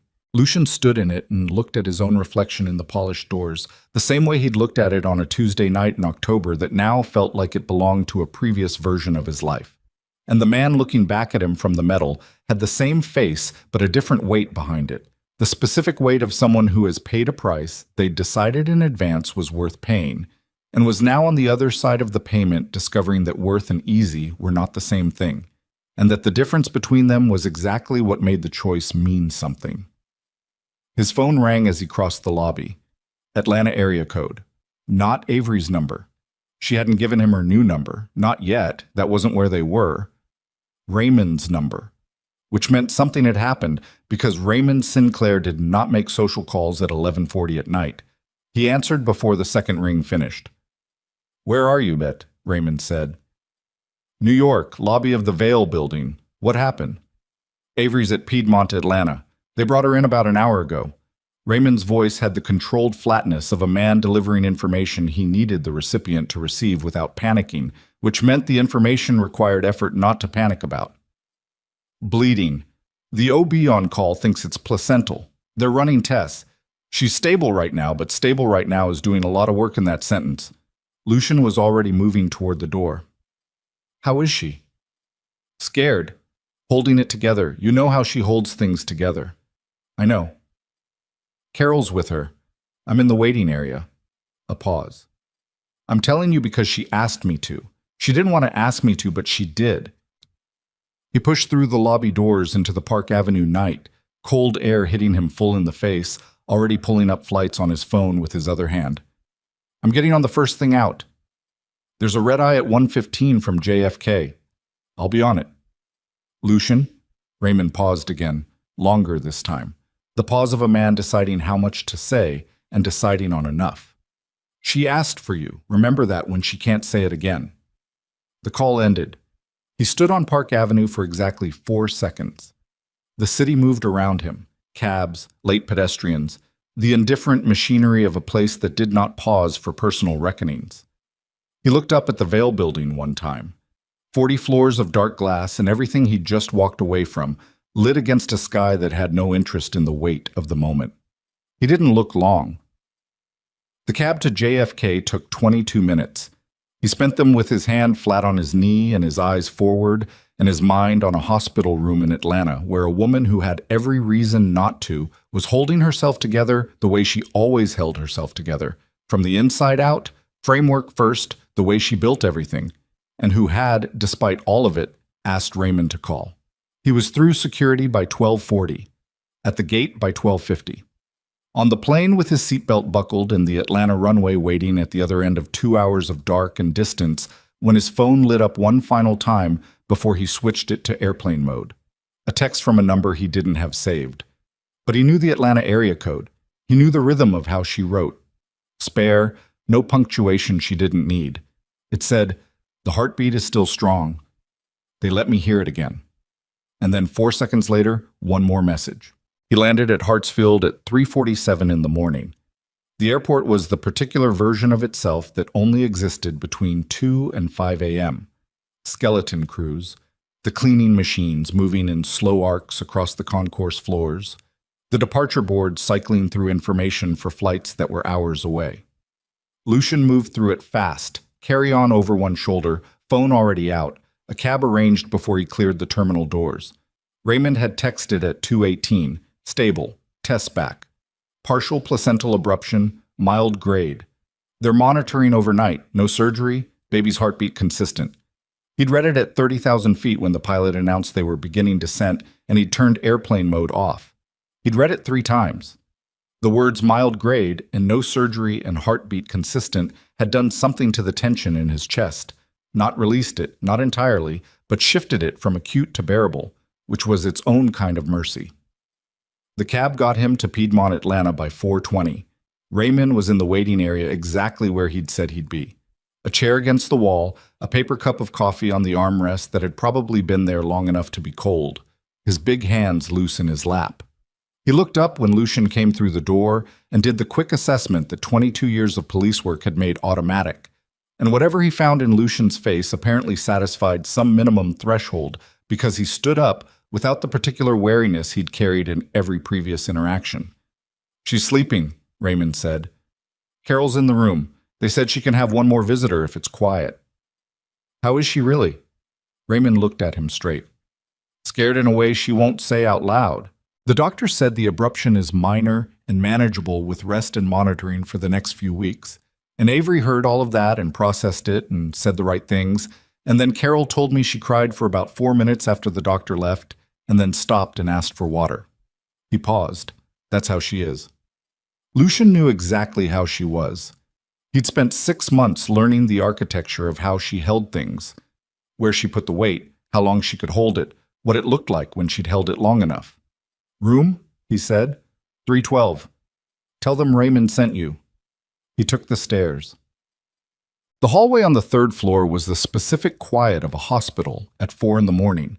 Low lighting, the distant sound of monitors, a nurse at the station who looked up when he approached, and whose expression shifted through professional assessment and landed on something that let him through with a nod after he said Raymond's name. He stopped outside 312. The door was slightly open. Through the gap he could see the edge of a hospital bed, the blue-white of monitoring equipment light, and Carol Sinclair in a chair pulled close to the bed's left side, her head tilted against the wall behind her, asleep in the particular upright way of someone who had decided sleep was permissible as long as the position prevented it from getting too comfortable. He pushed the door open slowly. The hinge was quiet. He stepped in. Avery was awake. She was lying with the bed inclined slightly, both hands resting on her stomach above the monitor leads, her hair loose against the pillow. She looked at him when he came in, and something in her face moved, not dramatically, not the way faces moved in performed emotion, just a small, involuntary shift around the eyes that was the expression of someone who had been waiting and was now done waiting. He crossed the room and sat in the chair on the right side of the bed, the mirror of the chair where Carol slept. He didn't touch her. Not yet. He just sat. "You made the red eye," she said. Her voice was low, raw at the edges from the hours. 1:15 out of JFK. She looked at him. "How did it go?" "With your father. It's done." "Define done." "Every legal action against you is terminated. The surveillance is gone. Chen is gone." He held her gaze. "The file I told you about, it stays in escrow. As long as you and Claire are safe, it stays there. Your safety is what keeps it there. He understands that." She was quiet for a moment, processing the way she processed, methodically, taking apart the structure of what she'd been told and checking it against what she knew about the people involved. "He agreed," she said. "Just like that." "Not just like that, but he agreed." "What did it cost you?" He looked at his hands, then back at her. "Everything inside that organization. My position, the architecture I've operated inside my whole life. All of it." "You knew that before you went." "Yes." "And you went anyway." "Yes." She looked at him for a long time. The monitoring equipment made its small sounds. Carol breathed slowly in her chair. The hospital was quiet around them, in the particular way of places where people are waiting for morning. "There's something I didn't tell you," Avery said. He waited. "Derek Foss. I looked him up after Raymond showed me the photograph. Not just his connection to your family. I looked at the timeline. He started at Mercer and Lowe 14 months before I met you." She paused.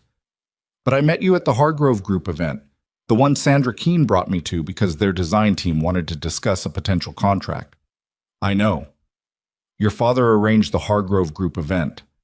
I know that now too. Garrett told you." Garrett confirmed it. "My father has had a relationship with the Hargrove Group for 6 years. The event was genuine. It was a real business event, but the invitation to Mercer and Lowe was specific. Targeted." She exhaled slowly through her nose. "So he built the whole thing, start to finish. He built the conditions. He put the pieces in proximity and waited. And you walked into it, and I walked into it." He held her gaze. "And I met you, which was the part he didn't account for, because what he needed was for me to have a controlled distraction, someone observable, someone manageable, someone he could remove when I got too attached. What actually happened was different. What actually happened. I fell in love with you." He said it the way he said things he meant, without ornamentation, without the performance of sentiment, just the fact plainly stated. That wasn't in his model. He'd built a model where I was manageable and you were a variable, and the whole system was under his control, and none of that accounted for the part where I looked at you across a room and everything recalibrated. The silence that followed was long enough to breathe in. "You told your father I was nothing," she said. Not accusation, statement. The fact held up to the light and examined. I told my father what the situation required him to hear. I was wrong to do it. I was wrong to be in a situation where that was the calculation I was running. He didn't look away. I've been wrong in that architecture my whole life, and I didn't know how to see it from the inside. You were 40 feet away hearing it, and I didn't know you were there, and I said it, and I can't unsay it. No, she said. You can't. I know. She looked at the ceiling, at the monitoring leads on her stomach, at her own hands resting over the place where Claire was, where the heartbeat was, loud for something so small. My mother asked me what I wanted, she said, a few days after I got back to Atlanta. She said not what I was afraid of, not what was practical. What did I actually want? He waited. I want her to be safe, Avery said. That's still true.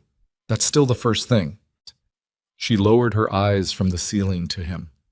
But I also want to not spend the next 18 years explaining to my daughter why her father isn't in the room. Not if the reason he isn't in the room is because I was too proud to let him try.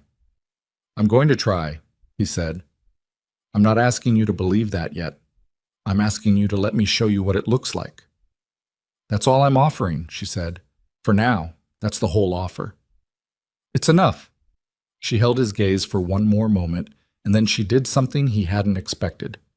She moved her hand across the bed and set it on the armrest of his chair, not holding his hand, just close. The distance between contact and proximity, chosen deliberately. Stay until morning, she said. I'll stay as long as you need. I said morning, she said, and the edge of something that was almost, not quite, but almost, a small tired smile moved at the corner of her mouth. Don't push it, Vale. He didn't push it. He sat in the chair with her hand near his on the armrest and the monitoring equipment marking the steady, reliable rhythm of 2 heartbeats in the room and Carol sleeping in her chair on the other side and the Atlanta night thinning slowly toward dawn outside the window. Carol woke at 6. She looked at Lucian in the chair and then at Avery and then back at Lucian, and her face did the complex thing it did when she was taking an inventory of a situation and withholding judgment until the inventory was complete. Then she stood up, straightened her shirt, and said, I'm going to get coffee. You want anything? She was asking Lucian. He looked at her, at this woman who had driven from a Kirkwood craftsman bungalow to a hospital at 3 a.m, who had sat in a chair all night with her head against the wall so her daughter wouldn't be alone, who had called Raymond and faced an attorney on her porch and made tea and eggs, and said come inside with the particular steadiness of someone who had been steady for a long time and knew how to keep being it. Coffee would be good, he said. Thank you. Carol nodded. She picked up her purse and went to the door and paused with her hand on the frame. She didn't turn around. The fig tree needs pruning before it gets cold, she said. If you're going to be around, you can make yourself useful. She left. Avery looked at him, the almost smile again, more present this time. That's her version of a welcome, she said. I understood that. She likes people who are useful. I can be useful. We'll see. She shifted slightly against the pillow, adjusting her position with the careful movement of someone navigating a body that needed managing right now. The doctor said 6 weeks of reduced activity. No stress, which is apparently a medical instruction and not just something people say. 6 weeks. I'm going to need to set up a real office in my mother's house. I have freelance work I can't put off indefinitely. She looked at him. I'm not asking you to solve that. I know. I'm telling you because you're going to want to solve things, and I need you to understand the difference between solving and helping. Tell me the difference. Solving is doing it for me. Helping is being there while I do it myself. He thought about that. I can learn that distinction. You're going to have to. She looked at the window, where the light was beginning to change. The specific quality of early Atlanta morning coming in, softer than New York light, less argumentative. You're going to have to learn a lot of things. I know. You can't run an organization from my mother's house. I'm not running an organization anymore. She looked at him. What are you going to do? Garrett and I have been building a consulting structure for 8 months. Legitimate work, risk assessment, organizational restructuring, the kind of thing I actually know how to do. It doesn't require New York. It doesn't require the Vale building or my father's architecture. He paused. It requires a desk and a phone and someone willing to tolerate me in their general vicinity while I figure out what I'm doing. You're asking to work from my mother's house. I'm telling you it's an option. She considered him for a long moment. Outside the window, the sky was going from black to deep blue to the first thin line of gold at the horizon's edge. Inside, the monitoring equipment marked its steady count. There's a room off the kitchen, she said finally.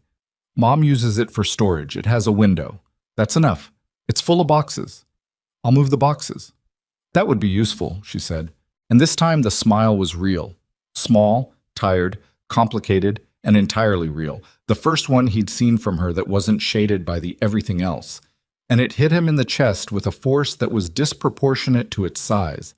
The way small things hit you when you've been waiting long enough for them. Claire Avery.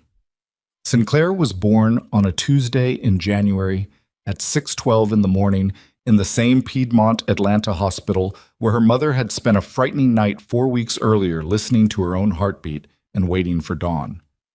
She weighed 7 pounds, 2 ounces. She had dark hair, which surprised no one, and a voice that she deployed immediately and without apology, filling the delivery room with the particular outraged volume of someone who has strong opinions about having been moved from somewhere warm. Avery held her first. That was how it was going to go, and everyone in the room understood it without it needing to be said. The nurse placed Claire on Avery's chest, and Avery's hands came up around her with the automatic precision of someone whose body had known this moment was coming for months and had been rehearsing. And she looked down at this small, furious person, and her face did something that had no category, that existed entirely outside the vocabulary of things Lucian had been taught to observe and measure. He was standing at the left side of the bed. He hadn't been sure until the moment arrived where he was supposed to be. Whether close was appropriate, whether he had earned close yet. Avery had solved that problem at some point in the previous hour by reaching out and gripping his forearm during a contraction with a strength that was startling and deliberate, and he'd understood that as instruction and had stayed. Now he stood at the left side of the bed and looked at Claire. She had stopped crying. She was looking, or doing the newborn version of looking, the unfocused, searching attention of something newly arrived and trying to calibrate its instruments, at Avery's face, at the face that was the first face, at the face that had been the whole world for 7.5 months, and was now, from a different angle, still the whole world. "Hey," Avery said to her, low, private, the word you say when you've been waiting to meet someone. Carol was in the corner of the room, her hand over her mouth, her eyes doing something she would later describe as just tired. "I'm just tired," to anyone who asked. Raymond had gone to get coffee an hour ago and had not come back, which everyone understood was Raymond's way of giving the room to the people who needed it. Lucian looked at his daughter. He had spent 34 years in rooms where the most important thing present was a deal, a document, an arrangement, where the power resided in information and leverage and the careful management of what people knew and didn't know. He had been good at it. He had been, by the measurements his world used, successful. None of those measurements meant anything in this room. What meant something in this room was 7 pounds, 2 ounces of a person who did not know his name yet, who did not know anything yet, who had arrived into a world that had been complicated and difficult and costly and was going to require work, ongoing, unglamorous, daily work, to be worth arriving into. "Do you want to hold her?" Avery said. He looked up from Claire to Avery. She was watching him with the clear-eyed directness she'd always had. Not testing him, not performing generosity, just asking a real question and waiting for a real answer. "Yes," he said. She transferred Claire to him with the careful choreography of new mothers and the calm of someone who had spent 4 weeks preparing for this moment across every dimension she could control. He took his daughter with both hands, one supporting her head the way the nurse had shown him when he'd asked, quietly, in the hallway 2 days ago. Because that was the difference between solving and helping, and he was learning it, one small thing at a time. Claire looked up at him, or looked in his direction, the instruments still calibrating, still finding their range. But she was still. The crying had stopped and she was still in his arms and her weight was specific and real and nothing at all like what he'd expected, which was that it would feel significant. It didn't feel significant. It felt ordinary in the way that only the most important things felt ordinary, like breathing, like the sound of a heartbeat, like the particular quality of early morning light that meant the night was over. "Claire," he said, her name out loud for the first time. She blinked. He stood there holding her and thought about a penthouse on the 58th floor and a coat alcove and 9 minutes and an elevator going down. And he thought about a pale blue gift box on a nightstand and a woman who had paid cash for a cab and changed her number and flown home to Atlanta because she had understood before he did what it cost to protect something real. And he thought about a coffee shop with a green awning and a photograph on a table and a heartbeat described as loud for something so small. He thought about what it had taken to get here, what it had cost her, what it had cost him in the end, which was so much less and also so much different from what she had paid that the comparison didn't quite work. She had paid in exposure and a loan, and the daily labor of building something from nothing in her mother's house, while a family she'd never asked to be involved with tried to erase her. And he had paid in a world he'd never chosen, which was a different kind of cost, but still cost. And both of them were standing on the other side of it now in a delivery room in Atlanta at 6:40 in the morning. "She looks like you," Carol said from the corner. Avery made a sound that was somewhere between disagreement and exhaustion. "She looks like herself." "She has your forehead," Carol said, with the finality of a woman who had been waiting 7.5 months to say something like that, and was not going to be argued out of it. Lucian looked at Claire's forehead. He looked at Avery. "She does," he said. Avery met his eyes over the top of Claire's dark hair, and something passed between them that was not forgiveness exactly. Forgiveness was too clean a word for something that was still being built, that would take months and years of ordinary days to become what it was trying to become. But was the acknowledgement of forgiveness as a possible destination, a place they were both oriented toward, moving in the same direction for the first time? 6 weeks later, Lucian moved the boxes out of the room off Carol's kitchen. It took 4 hours. The boxes were heavy and numerous, and had the particular chaos of storage that had accumulated over decades. Tools next to photo albums, next to holiday decorations, next to a broken lamp that Carol had kept because the base was pretty. He moved all of it to the garage in organized stacks, labeled in his handwriting with a black marker because that was the kind of thing he knew how to do, and then he cleaned the floor and moved in a desk he'd bought from a furniture store on Ponce de Leon, assembled it himself from the instructions, set up his laptop and his phone and the 2 external monitors he needed for the consulting work. The window faced the side yard. The fig tree was visible from it. He sat at the desk on the first morning with his coffee and his laptop and the particular quiet of a house where a 7-week-old was sleeping and a woman was also sleeping because the 7-week-old had been awake at 2 and 4 and was not yet operating on a schedule that bore any relationship to the schedule of the adults around her. He sat in the quiet and looked at the fig tree and opened his laptop and started work. Carol came in at 7 with a second mug of coffee and set it on the corner of his desk without comment. He looked up. "Thank you." She looked around the room. At the organized desk, the labeled boxes now gone, the floor clean. "You're useful," she said, and went back to the kitchen. The call from Dominic came on a Sunday in March. Lucian was in the backyard when it came, not working, just outside, in the particular aimless afternoon way he was slowly learning to be, which was harder than it sounded for someone who had spent 34 years operating inside relentless structure. He was watching the fig tree do its slow, late winter thing, the first small signs of new growth at the branch ends, and his phone buzzed, and he looked at it, and his father's name was on the screen. He answered. "How is she?" Dominic said. Lucian understood who she referred to, not Avery. 8 weeks. She's healthy." A silence. "Good. Is that what you called to ask?" Another silence, longer. His father's silences had changed, or he was hearing them differently, from outside the architecture instead of inside it. They felt less strategic now, and more like what silences actually were, spaces where the right words hadn't arrived yet. "I'd like to see her," Dominic said, "at some point, when Avery decides it's appropriate." Lucian looked at the fig tree. That's Avery's decision. I know. I'm not going to advocate for it. If you want to make that request, you make it to her directly, in writing, and you accept whatever she decides. I understand. Do you? A long pause.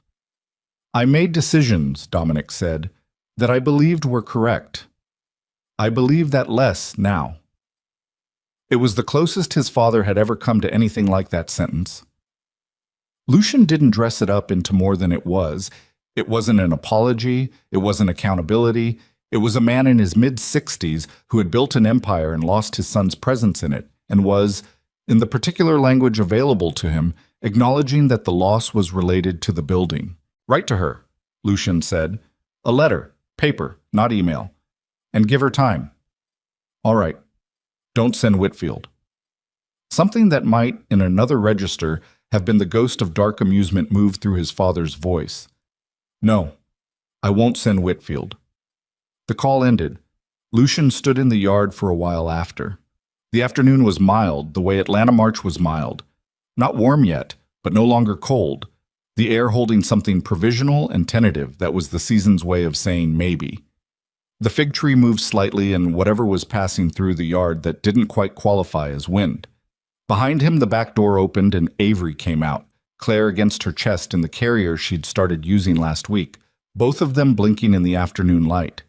Claire had the expression she always had outside, the calibrating look, the instruments taking in new information, the face of someone for whom everything was still arriving for the first time. Avery stood beside him and looked at the yard. Your father? She said. She'd seen the name on his phone earlier. He wants to meet Claire. He said he'd write to you. She was quiet. What do you think I should do? I think that's genuinely your choice, not mine. She looked at him, the clear-eyed look, the one that had always seen past whatever position he was occupying toward what was actually there. What do you want me to do? She said. He thought about it honestly. I want you to do what feels right to you, in your own time, with no pressure from me or from him. He paused. And I want whatever you decide to be something Claire understands someday. Not why you decided it, but that you made the decision on your own terms. Avery looked at Claire, at the small face turned toward the yard, toward the tree, toward the afternoon light doing its mild, tentative thing across the grass. On my own terms, she repeated. Yeah. She was quiet for a long moment, long enough that he didn't try to fill it. He'd learned that too, over the weeks. Which silences were thinking, and which were feeling, and which were both, and which ones needed him to stay in them without speaking. This one was all three. Okay, she said finally. He looked at her. I'll read the letter, she said, if it comes. That's all I'm saying right now. I'll read it. That's enough. She shifted Claire slightly in the carrier, adjusting the position with the automatic competence she'd developed over 8 weeks of learning this specific person's specific needs. Claire made a small sound, not distress, something more exploratory, and then went back to looking at the fig tree with the full attention of someone for whom a fig tree was an entirely new category of thing. She's going to want to climb it, Avery said. When she's older, I climbed it every summer until I was 12. I'll make sure it can hold her weight. That's years away. I know.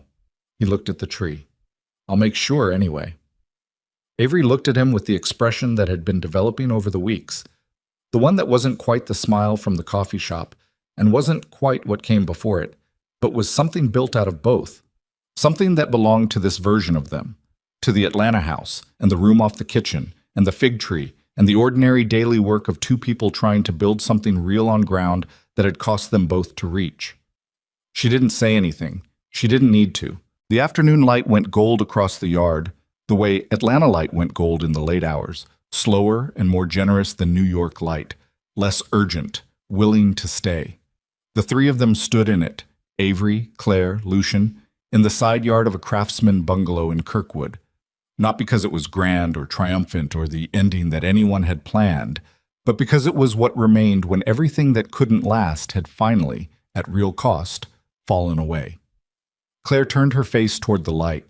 Her instruments were still calibrating. She had time.